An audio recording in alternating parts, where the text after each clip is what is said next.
So let's bring in Jim and David on this story. And Jim, of course, a former governor. Just give us a sense of what you think of sending National Guard troops into a city like Chicago over the governor's objections.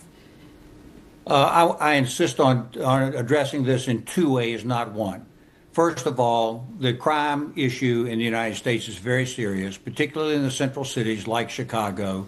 The people of the communities, and by the way, working people in good neighborhoods, are afraid, they're worried, the crime is rampant. People are going into places and cracking into stores and stealing things, and liberal prosecutors are not doing their jobs. So I'm in agreement that this issue has to be focused on. However, I must insist on the second issue, which is the use of the military in the homeland. I chaired a national commission on this issue, and I am opposed to using regular troops in the homeland. It conditions the American people to that, and I think it's wrong. Furthermore, I think it's a violation of posse comitatus, which is a federal act which prohibits the use of military in the homeland law enforcement without the authority of the governor. Okay, that is a really interesting perspective. David, I want to get your view on this, and I'll just point to the fact that the Trump administration has said very clearly, after now more than 2 weeks of National Guard troops here in Washington, D.C., that crime has fallen significantly.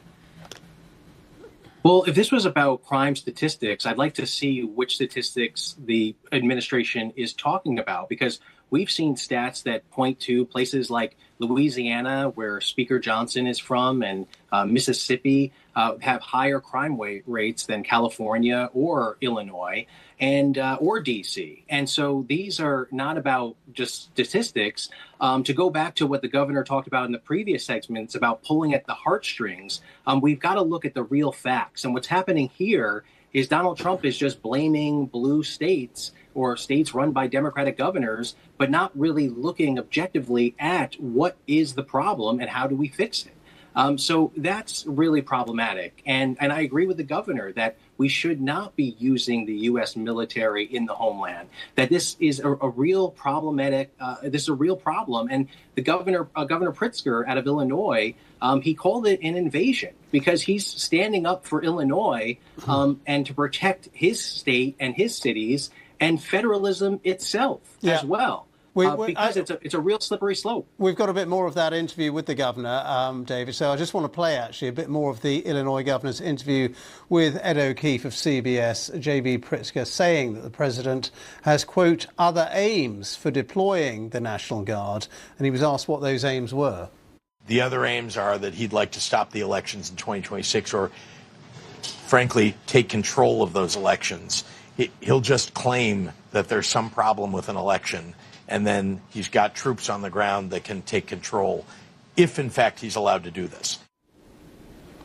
Very quickly, back to Jim Gilmore on that. I mean, he is saying this is not just an invasion, but it's an invasion aimed at rigging elections. Well, I just think that's paranoid supposition. I think that that's not relevant. I think the governor ought to stand on the law. And the law is that based upon all the way back to Reconstruction times, you don't use the national federalized military for law enforcement. It's against the law. But it doesn't mean that the issue of crime is against the law. That is something that is legitimate. And what the president is doing here is just sending a message that he doesn't intend to tolerate all these actions against people in the United States by criminals going forward.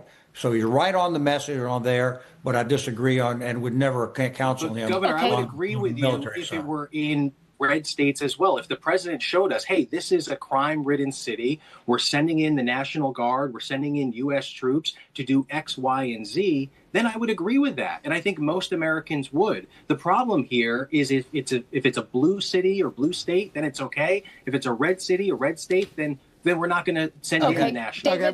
David and Jim, we unfortunately just have to leave it there. We've run out of time.